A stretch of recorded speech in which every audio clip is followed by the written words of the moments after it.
안녕하세요. 토방이시우입니다. 오늘은 다가오는 28일 새벽에 있을 잉글랜드 프리미어리그 19라운드 3경기를 분석해 보도록 하겠습니다. 최근 들어 많은 분들께서도 축구 승무패와 발매 예정된 연말 일정들에 궁금증을 가져주셨고, 오늘 준비한 3경기 모두 비슷한 시간대에 진행되며 3경기 모두 배당 대비 메리트 있는 선택지들이 존재했기 때문에 준비해 보았습니다.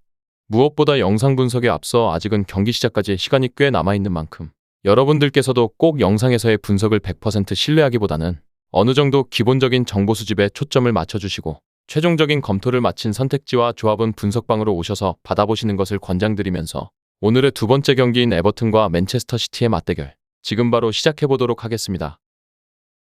먼저 홈팀 에버튼입니다. 에버튼은 지난 라운드에서 토트넘에게 2대1 패배를 기록했습니다. 최근 들어 좋았던 기세가 조금은 꺾인 상황인데요. 자신들의 힘으로 징계를 먹은 상황에서도 잘해오고 있었지만 맨시티, 울브스, 빌라, 풀럼, 토트넘으로 이어지는 남은 일정이 만만치 않은 상황입니다. 다만 경기력이 좋지 못했다고 할 수는 없었는데요. 상대 골키퍼인 비카리오가 MOM으로 선정될 정도로 에버튼의 공세도 상당히 만만치 않았다는 평가들이 있었고, 점유율에서는 밀렸지만 오히려 기대 득점이나 슈팅의 숫자는 토트넘보다도 많은 수를 기록했는데요. 올 시즌 맨시티가 지난 시즌보다는 수비를 해야 하는 상황이 많은 편이라 에버튼 역시 득점의 가능성을 아주 배제하기는 어렵다고 볼 수 있었습니다. 다만 중원을 유려하게 풀어낼 줄 아는 팀에게는 약했던 에버튼이며, 일단 수비 상황에서 4-4-1-1로 나가면서 꽤나 거친 수준으로 압박의 강도를 올리는데, 이를 탈압박으로 풀어낸다면 에버튼이 제법 실점을 많이 내주는 양상이었고, 당장 올 시즌에도 4위 이상의 팀을 상대로는 전패를 기록 중인 에버튼입니다. 다음은 원정팀 맨시티입니다. 맨시티는 지난 클럽 월드컵에서 플루미넨시를 4대0으로 격파하고 우승을 차지했습니다. 이제는 리그에서 5위까지 떨어진 순위를 회복하면서 리그에서의 난조를 극복해야 할 차례라 볼 수 있는데요. 지난 결승전에서 로드리가 위험한 부상을 당했는데 다행히 에버튼전에서는 출전이 가능할 전망이라는 소식이 있었고, 로드리가 없는 경기에서는 연패를 기록하는 등 사실상 맨시티의 본체나 다름없는 상황인데 팬들 입장에서는 가슴을 쓸어내릴 만한 소식이라 볼 수 있었습니다. 다만 올 시즌 맨시티의 스몰 스쿼드로 인한 리스크는 후반전에 상당히 드러나고 있는 상태라 볼 수 있는데요. 지난 팰리스전에서도 좋은 공격 전개를 보여주기는 했지만 선수들의 페이스가 떨어지자 두 골을 내리먹히고 패배하는 모습이 있었는데요. 올 시즌 데브라이너의 장기 부상으로 인해서 빌드업에서 조금이라도 문제가 생기게 되면 뒷공간을 맞는 빈도가 상당히 잦아졌고, 디아스 같은 선수들도 부하가 심한 양상입니다. 게다가 클럽 월드컵까지 치른 일정의 문제가 이러한 것들을 더욱 심화시킬 가능성이 존재하는 상황입니다. 다음은 두 팀의 예상 라인업과 부상자 현황에 대해 알아보도록 하겠습니다.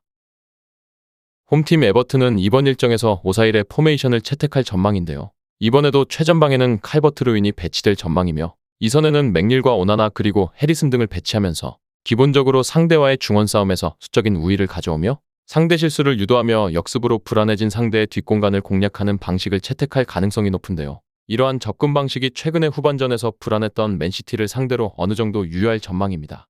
다만 에버튼 역시 수비 상황에서의 리스크를 짊어져야 하는 만큼 실점에 대한 가능성 자체도 결코 낮다고는 볼 수 없었으며, 이번 일정에서 두쿠레와 델리알리의 이탈이 확정된 상황입니다.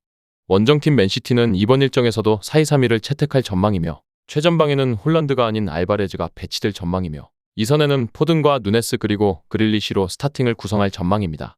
우려했던 로드리가 이번 일정에는 차질 없이 출전이 가능할 전망이라 기본적으로 중원에서 로드리를 활용한 전개 자체는 매끄러울 전망이며, 기본적으로 득점에 대한 기대값을 높게 가져갈 가능성이 높지만, 맨시티 역시 올 시즌에는 데브라이너의 장기 부상으로 인해 수비 상황에서의 부하가 제법 높아진 편이며, 최근의 일정들까지 고려하면 실점에 대한 가능성도 열려있다고 해석할 수 있었으며, 이번 일정에서도 도쿠와 홀란드는 출전이 불투명한 상황임으로 확인할 수 있었습니다. 다음은 해외 유명 베팅업체에서 부여한 배당을 체크해보도록 하겠습니다.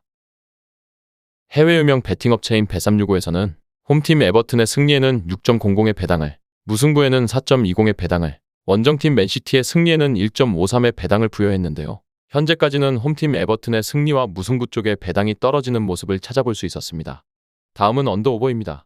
3.5의 기준에서 보았을 때 오버에는 3.00의 배당이, 언더에는 1.40의 배당이 부여되었는데요. 현재까지는 모든 업체의 배당이 언더 쪽으로 떨어지는 모습을 찾아볼 수 있었습니다. 끝으로 이번 일정의 우선적인 결론을 말씀드리면서 마무리해보도록 하겠습니다. 이번 경기는 에버튼이 아주 좋은 폼을 보여주고 있기는 하지만 맨시티가 기본적으로 승기를 가져올 전망입니다. 일단 중원을 유려하게 쓰는 강팀들에게는 에버튼이 약한 모습을 보여왔다는 점을 감안해야 했고, 맨시티 역시 문제가 공격적인 부분이 차지하는 비중은 많지 않은데, 다만 맨시티의 후반 뒷심이나 수비적인 부하가 클럽 월드컵 이후에도 유지될 가능성이 있는 만큼 에버튼도 따라잡는 득점 자체는 가능할 것이라 예상해보면서 우선적으로 맨시티의 승리 쪽 접근과 핸디캡 무승부의 접근을, 그리고 다득점의 선택지까지 고려해보면서 마무리해보도록 하겠습니다. 정확한 배당 변동에 따른 실시간 추적과 최종 예측은 배팅 마감 직전까지 이루어져야 합니다. 위 부분을 참고하는 배팅이 아닌 더 근시적인 결과는 배당률 흐름의 변화 및 경기 시작 전 결장자 정보에 따라 변동될 수 있습니다. 함께 배팅으로 더 효율적인 승률을 만들고자 만들어낸 채널입니다. 모든 경기를 영상에 담아내기에 한계가 있습니다. 이외 다른 경기들의 정보와 결과 예측 및 더 많은 도움이 필요하시다면 분석방으로 언제든지 연락주세요. 최선을 다해 보이겠습니다.